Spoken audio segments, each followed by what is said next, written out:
Social media management is notorious for being high pressure, competitive, and changing literally every day, which is why it isn't surprising that most social media managers get burned out within the first 2 years. So how do you keep going? How do you stay up with the latest updates, protect your mental health, and build a successful social media management business that supports your lifestyle goals? Whether that's working from home with your kiddos or jet setting around the world, that's what this show is all about. Welcome to Social Media Manager Confidential.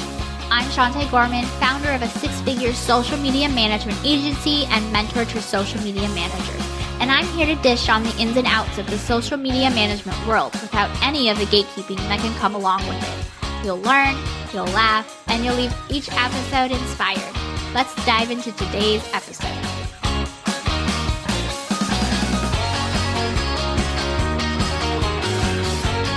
Hi there, welcome back to another episode of Social Media Manager Confidential. If this is your first episode, hey, happy to have you here. Thank you so much for tuning in. And if you're a punchy and you're coming back every single week, I want you to know that I appreciate you so much and I hope you're having an amazing week. We're going to have a little heart-to-heart today about what it takes to run a social media management agency in 2023. So picture this. You're a social media wizard. You're juggling multiple client accounts while trying to keep up with the ever-changing trends and algorithms. It's like being on a roller coaster without a seatbelt. But the good news is you've got a good grip and you're ready for the sudden drops. In this day and age, being a freelancer in the social media game means being a master of all trades. You're not just creating engaging content and scheduling posts, but you're also a strategist, a data analyst, and a trend spotter. It's like being the CEO, the creative director, and the quote intern all rolled into one. But it's not all hard work and no play. There's a certain thrill that comes with helping businesses build their online presence and connect with their audience. Seeing those engagement numbers go through the roof and witnessing the impact of your efforts, that's what keeps us going. So for some context, I didn't start out wanting to scale to a social media marketing agency. I just wanted to be a freelancer, making enough money to be able to pay my bills as a single mom of 2 kiddos under 4. That was it. That was my goal. But as my client roster grew and my prices increased, I started seeing the true potential my business could have, and so agency building commenced. Fast forward to almost 5 years later now, and here's what I do the same and what I do differently if I were to start over from scratch. So here's what would stay the same. Basically, what I did right. First one would be naming my business something memorable and unique. I stuck with Sugar Punch Marketing was the first thing that I named my business. And it's really what I believe has helped me stand out in the space. A lot of people really connect with Sugar Punch. They like it. It sounds fun. It also has alliteration with my name, which makes it easier to remember, Shantae, Sugar Punch. And it really encompasses my brand. So I have had leads, I have had clients, I have had mentees come to me and be like, oh my gosh, I love your brand name. I love the colors. You seem like so much fun. What's it like to work together? So that is a piece that really just kind of helps. The second thing that I did and would stay the same is creating social media accounts for my business from the very start and using those to experiment with strategies and build my skill set. I always try new strategies, new features, new formats, new hacks, as some people like to call them, on my own account first, because I want to see firsthand how it works, if it works, the ins and outs of it, before I recommend it to a client or I create a client's post with them, because I want to know that it's proven from my own personal experience before I pass it off to anyone. Number 3, having a contract for each client. Thankfully, I never booked a client without having a contract. It's something that you have to do as a business owner, not only to protect yourself, but to protect your client as well. It's just kind of one of those things that don't skip. You can't skip it. And I will go into a future episode about what needs to be in a contract. Let me know if you want to hear that, and then I will bump it up in the importance list. DM me on Instagram at Sugar Punch Marketing. Let me know. Number 4 that would stay the same is investing in software that automatically sends invoices and accepts online payments. Plus, it can charge reoccurring invoices. This saves me so much time and mental energy where I don't have to chase my clients around to pay invoices. I don't have to remember to send the invoices. I don't have to cash checks. Like, all of it is done for me, and it just makes my life that much easier. And when I mention this anytime on Instagram, people want to know what software I'm using for this. I personally use Dubsado.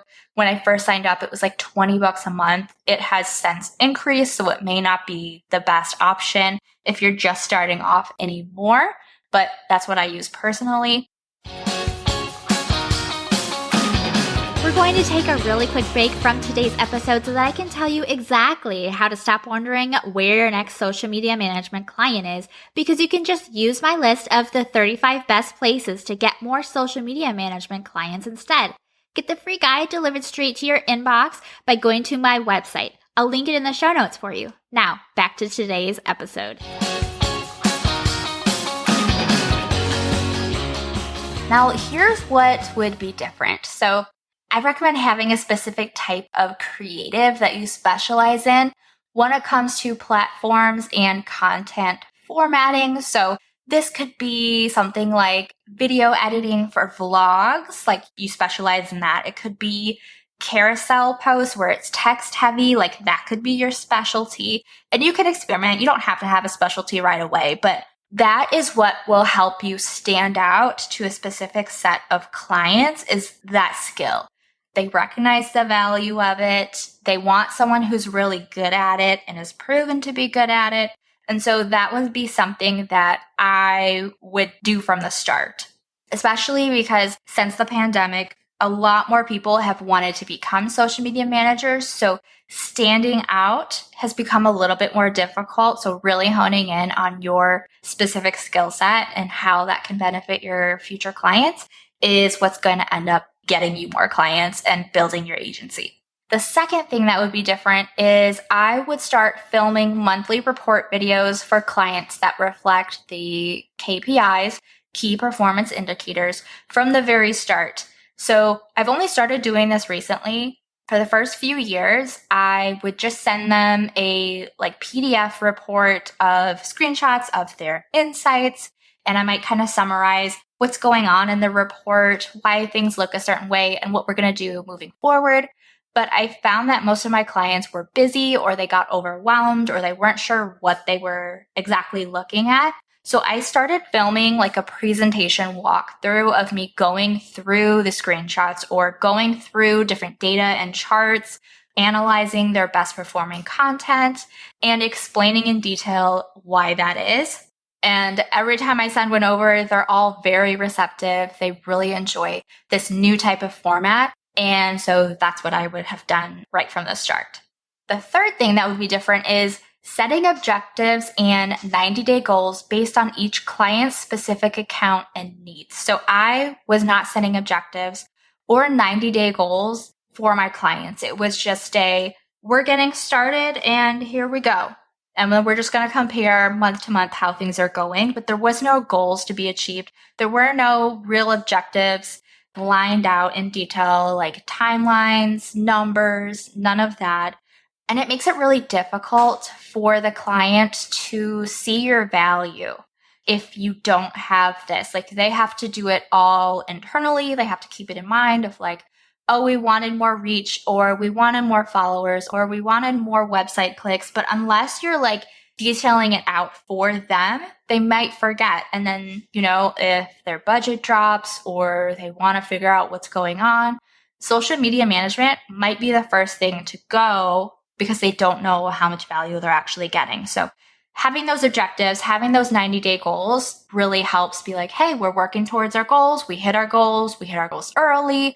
That just helps them know what's going on. And the fourth thing that would be different would be investing in not just software, but templates and coaching that made running my business easier much, much earlier. I did eventually invest, but it took me a couple of years to do so. And it really slowed me down and my growth down because I was figuring it all out on my own. And had I taken the coaching, had I bought the templates sooner, I would have progressed that much faster because all the hard work would be done for me. I would be learning from other people's mistakes instead of making them and then learning them on my own. So that was something that I would also do differently. So if you're wondering, like, starting from scratch, the steps to take to create an agency in this day and age, I have them lined out for you. So here's what they are. So step number 1, name my business and create an active social media presence for it. Step number 2, pitch my services at a trial rate in exchange for testimonials and portfolio building for a minimum of 3 clients. Step 3 would be to set up a client referral network with other social media managers and service providers that I trust. Step 4 would be to use my new portfolio from those testimonial clients to pitch clients at a higher rate. Then, step 5, raise my rates to match my growing skill set. The more accounts you manage, the longer you're managing them, the better your skill set gets. Step 6 then is investing in better systems and processes to make running my business easier and less time consuming, more automation happening.